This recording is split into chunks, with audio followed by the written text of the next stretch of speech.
புனித ரமலான் மாதத்தையொட்டி திருமருகல் ஆதரவற்ற மற்றும் முதியவர் காப்பகத்திற்கு சமூக சேவகர் ஜாகீர் உசேன் ஏற்பாட்டில் அரிசி உள்ளிட்ட உணவுப் பொருட்கள் வழங்கப்பட்டது. திருமருகல் நாகப்பட்டினம் மாவட்டம் திருமருகல் பக்கத்தில் இருக்கிற ஆதரை பணவாங்க குன்றியவர் மாற்றுத்திறனாளிகள் உள்ள கோமில் இப்போ வந்துருக்கிறோம்.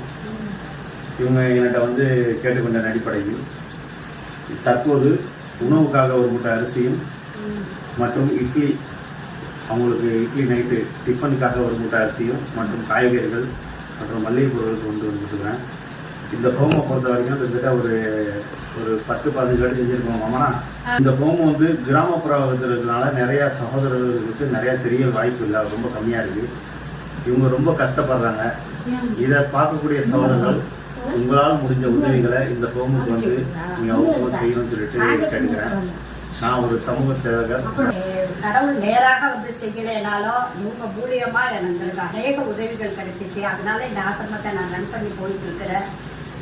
உண்மையிலே இதையெல்லாம் நினச்சி பார்க்கும்பொழுது இப்படிப்பட்ட சகோதரர்களும் இருந்து நம்மளோட கூட கை கொடுக்குறாங்கிறதுக்காக நான் உண்மையாக அவங்களுக்கு ரொம்ப நன்றியை தெரிவிச்சுக்கிறேன். இந்த மாதிரி எல்லாரும் இப்படிப்பட்ட ஆசிரமம் எங்கே இருக்குதோ அந்த இடங்களெல்லாம் உதவி செய்யணும். இந்த மாதிரி உள்ளவங்களை பாதுகாக்கவும் கை கொடுக்கணும்னு சொல்லி கேட்டுக்கிறேன். கூடி வந்த எல்லா சகோதரர்களுக்காக நன்றி.